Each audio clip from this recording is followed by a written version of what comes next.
সিলেটি ভাষা ১৫০০ বছরের পুরনো। ষষ্ঠ শতাব্দী থেকে সুরমা ও বরাক উপত্যকায় এই ভাষায় মানুষ কথা বলে আসছেন।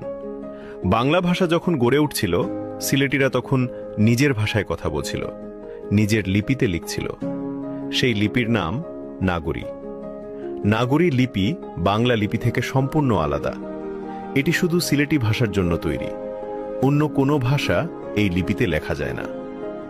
সরকারি স্বীকৃতি নেই, পাঠ্য বইয়ে নেই। অনেকে বলে এটা শুধু উপভাষা, কিন্তু এই ভাষায় কথা বলেন ২ কোটি মানুষ। বাংলাদেশ, ভারত, ব্রিটেন, আমেরিকা, মধ্যপ্রাচ্য একাধিক দেশে কথা বলা হয় এই ভাষায়।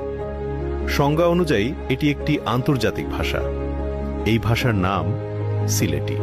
ভাষাবিজ্ঞানীরা বলছেন, সিলেটি আর বাংলার মধ্যে পার্থক্য এতটাই যে ঢাকা বা কলকাতার মানুষ সিলেটি বুঝতে পারেন না। ঠিক যেভাবে নরওয়েজিয়ান